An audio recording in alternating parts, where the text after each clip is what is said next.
right, man, we're at Green Valley High School, my alma mater. The football coach asked me to come out and talk to the boys. I get inducted next spring into the Green Valley Football Hall of Fame. So he thought it would be cool to come out, and they leave tomorrow to go to California on their first road game. So he asked me and Brad to come out and give them some words of encouragement. So super excited to be back in my old stomping grounds.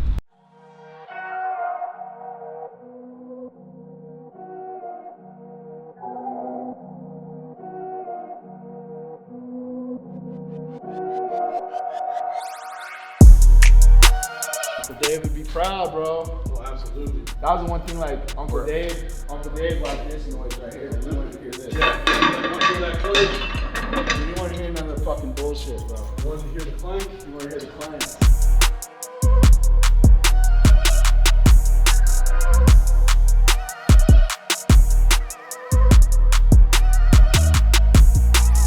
I never seen them fucking power clean until I went to college. Like, what the fuck are these boys doing? We had bench, squat. Anything we did deadlifts, bro. Like, there's no more like standing around like, hey, this group's halfway done, this group's over here like on set number 1 still. I was over there getting those guys ready. Good to see you, man. Like back in the day, Thank you. Brad Tavares. Hey, good to meet you. Clay Mauro. Good to meet you, brother. damn near like Jackson. Oh, hey, Mauro, like the Sons of Anarchy. Like Sons of Anarchy. Yeah, same. Shut up and sit down, Mauro. I can't see. I got the Lord in me.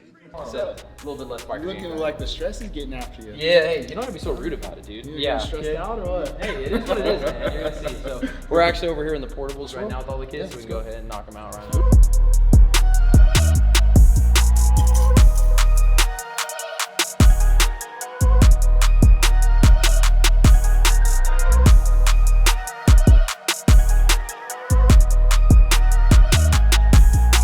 All right, guys, I'm Nicksick. I'm one of the head coaches of the Extreme Couture Mixed Martial Arts. I'm also the GM. I won MMA Coach of the Year of 2020. I was second last year, and I'm up again for it this year. I have 3 current champions. One is Francis Ngannou, Aljamain Sterling, and Rafion Stotts.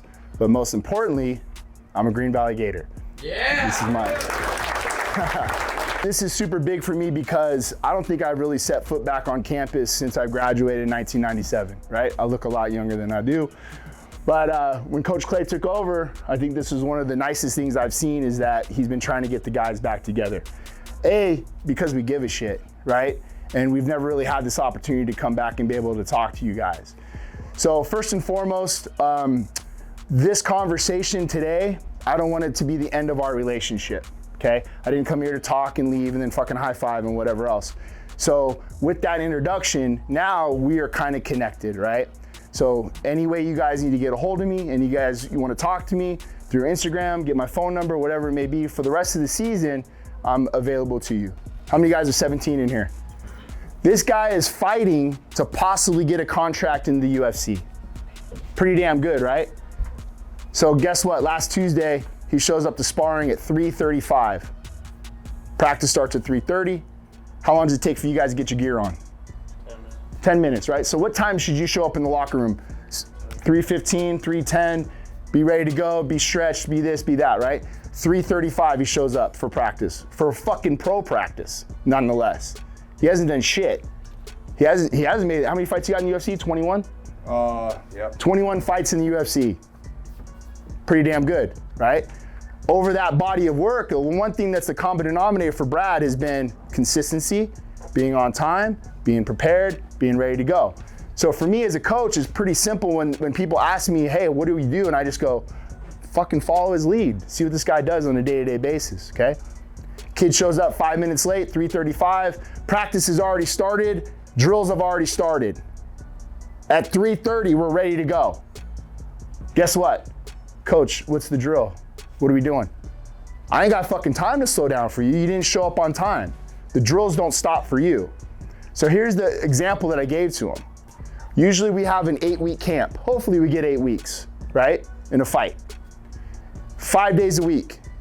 If you show up 5 minutes late every day for that camp, you miss out on a total of 960 reps. Say you get 20 reps in 5 minutes, right? 20 reps done in 5 minutes. That's 960 reps that you miss out on because you're 5 minutes late every day? I've been in the UFC since 2010. I started out on The Ultimate Fighter. Basically spent over a third of my life in the UFC. Getting back to what Eric said, you know, like for me, one thing I always preach, I always preach this, and this is in anything. For you guys, it's football. You know, you guys want to win state, is hard work pays off. I fucking say that all the time. Hard work pays off, and that's in anything. In school, in work, in life, in relationships, and of course on the football field. Push yourselves as hard as you can when nobody's watching. You know, when nobody's gonna fucking pat you on your back for it and say, hey, good job. You did an extra rep today. You ran an extra lap today, this or that. Do it when nobody's looking. Hernan Cortez. Hernan Cortez was a conqueror from Spain. The Aztecs, the greatest empire of all time, the meanest motherfuckers there were. He got on a boat with however many people, a couple boats, 4 or 5 of them. They went over, they landed, and they were outnumbered 10-1. And they're like, all the guys, all the captains, and we're like, fuck, let's get on the boats and we'll head back. We're gonna get killed, we're totally outnumbered. And Hernan Cortez said, no, what are we gonna do? We're gonna burn the boats. So what switched? You didn't have a fucking choice. There was no going home. The only way we get to go home is how? On their fucking boats. So we just wrapped up talking to the Green Valley Gators football team. They're headed off to go play in California tomorrow, you know, so we got to come in, talk to them, give our little experiences and what we take out of fighting and MMA, and hopefully what they can use in their lives on the football field or in the weight room, in their preparation, you know, kind of just motivate them and just share our experience with them. I fucking loved it, you know, that kind of stuff is really rewarding for me.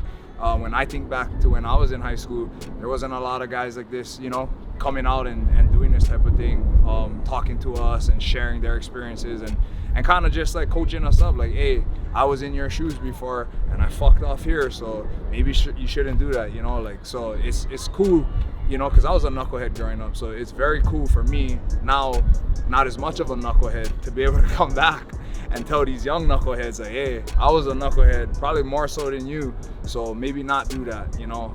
Very rewarding for me, and thank you, Eric, for bringing me along, honestly. And same, you know, for me, it's just, there's obviously a lot of lineage here for me and a lot of history.